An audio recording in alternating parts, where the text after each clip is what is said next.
திருப்பாவை பாசுரம் 2. வையத்து வாழ்வீர்காள் நாமும் நம்பாவைக்கு.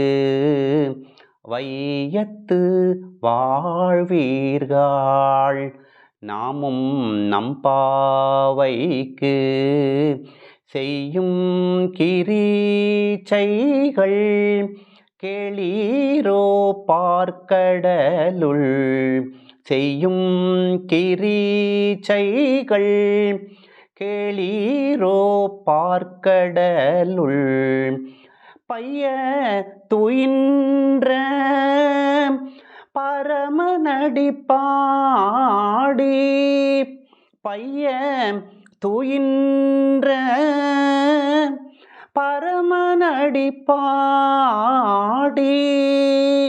நெய் உண்ணோம் பால் உண்ணோம் நாட்காலே நீராடி. மையிட்டெழுதோம் மலரிட்டு நாமுடியோம். மையிட்டெழுதோம் மலரிட்டு நாமுடியோம். செய்யாதன செய்யோம் தீக்குறளை சென்றோதோம். செய்யாதன செய்யோம் தீக்குறளை சென்றோதோம். ஐயமும் பிச்சையும் ஆந்தனையும் கை காட்டி. ஐயமும் பிச்சையும் ஆந்தனையும் கை காட்டி. உய்யுமாறெண்ணி உகந்தேலோர் எம்பாவாய். வையத்து வாழ்வீர்காள். பகவான் கண்ணனை பொறுத்தவரை எல்லையில்லா பேரருளை நாம் எட்டி எட்டி பிடிக்கும் அளவுக்கு தன்னை தாழ்த்தி கொண்டு இங்கே கண்ணனாக வந்தது கோபியர் அனைவருடைய பாக்கியமே பாக்கியம். இப்போ பரமபதத்தில் கூட பெற முடியாத அளவுக்கு இறைவனுடைய கருணையை இங்கே இவர்கள் பெற்றார்கள். இது அல்லவோ ஒரு பெரிய வாழ்வு. அப்படிப்பட்ட வாழ்க்கை வையத்து வாழ்பவர்கள் என்று ஆண்டாள் இந்த பாசுரத்தில் தொடங்கி வைக்கிறாள். அதென்ன வாழ்வீர்கள் என்று ஒரு வார்த்தையை போட்டிருக்கிறார் என்று கேட்கலாம். அதாவது நாம் எல்லாம் வாழ பிறந்தவர்கள் தாமே. அப்படி இருக்க வாழ்வீர்கள் அப்படிங்கிற சொல்லிட்டு பிறரை வேறுபடுத்தி அழைக்கிறதுக்கு என்ன காரணம் அப்படின்னா, ஒரு இனிய பொருள் ஒன்று இருக்குது. அந்த இனிய பொருளை தனியே நாம் அனுபவிக்கக்கூடாது. பொருளை என்ன பண்ணணும், மற்றவங்களுக்கெல்லாம் பகிர்ந்துட்டு நாமும் சாப்பிடணும். ஸோ அந்த அனுபவம் இருக்கு இல்லையா, அது ரொம்ப ரொம்ப பேர அனுபவம். அந்த பேரின்ப பொருளான அந்த பகவானை அனுபவிக்கும் போது நாம் தனியாக அனுபவிச்சா நல்லா இருக்குமா?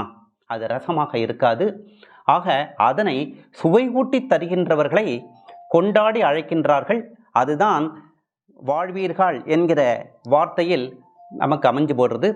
இவர்களை பார்த்து சொல்கிறாள் ஆண்டாள், நம்மை அணைப்பதற்கு இங்கே இறங்கி வந்த கண்ணன் என்ற அருளை என்றும் இடையறாது இணைத்திருக்கும் உரிமையை பெறுவதற்குத்தானே இந்த பக்தி சார்ந்த ஒரு நோன்பு. இந்த நோன்பின் முறையை நாம் தெரிந்து கொள்ள வேண்டாமா? எப்படிப்பட்ட நோன்பாக இருந்தாலுமே அதற்கென்று சில கிரமங்கள்லாம் இருக்குது. இதை பண்ணணும், இதை பண்ணக்கூடாது அப்படின்றெல்லாம் ஒரு நோன்புக்குன்னு இருக்குது. விரதம் அனுபவிக்கிற நாம் அனுஷ்டிக்கும் போது என்ன பண்ணுறோம், சில விஷயங்களுக்கு நாம் இவ்வளோ சுத்தமாக இருக்கணும், சில விஷயங்கள் பண்ணக்கூடாதுன்னு எல்லாம் சொல்கிறோம் இல்லையா? அதே மாதிரி தான் இந்த பக்தி நோன்பு. பரமபதத்தின் பரம்பொருளாக நின்ற கண்ணன் பார்க்கடலில் பைய துயின்றான். உலகை படைத்த இந்த அருள் வடிவத்தின் மலரடியை நாம் பாடுவோம். இதுவே நோன்போட ஒரு முதல் படி. அவனுடைய புகழை பாடுறது முதல் படியாக இருக்கும் இந்த நோன்புக்கு. அப்புறம்தான் நெய் பால் இதெல்லாம் நாம் சாப்பிட மாட்டோம். நெய் உண்ணோம் பால் உண்ணோம் அப்படின்ட்டு வார்த்தைகளை அவங்க வடிவமைக்கிறாங்க. அதாவது இந்த உலகத்து இன்பங்களை எல்லாம் ஒதுக்கணும். இப்போ நெய் பால்லாம் சாப்பிட்டா கொழுப்பெல்லாம் சொல்கிறோம் இல்லையா, அதெல்லாம் சாப்பிடக்கூடாது இந்த நோன்பு காலத்தில் அப்படின்ற அர்த்தம். இந்த விடியற் காலத்தில் நம்முடைய பொழுது தொடங்கும் போதே நம்ம அவன் பாராட்டும்படியாக நாம் நீராடி முதல்ல சுத்தமாவோம். நீராடி தூயவர்களாக வேண்டும். மையிட்டு கொள்ள மாட்டோம். கண்ணில் மையிட்டுக்க கூடாது. மையிட்டெழுதோம் மலரிட்டு நாம் முடியோம் அப்படின்னு சொல்கிறான். அதாவது அவன் வந்து அணைக்கின்ற வரையில் நாம் என்ன செய்தாலும் அது அழகு கிடையாது. அது அழகு கிட்டுமா? கிட்டாது. அவனை அறிந்த பாகவதர்கள்லாம் யாரோ அவங்களாம் எதை செய்யலையோ அதை நாம் செய்யாமல் இருப்போம். எந்த உயிருக்கும் நாங்கள் தீங்கு நினைக்க மாட்டோம். மையிட்டெழுதோம் மலரிட்டு நாம் முடியோம் செய்யாதன செய்யோம் தீக்குறளை சென்றோதோம். புறங்கூறுதல் இது எல்லாமே நாங்கள் செய்ய மாட்டோம்.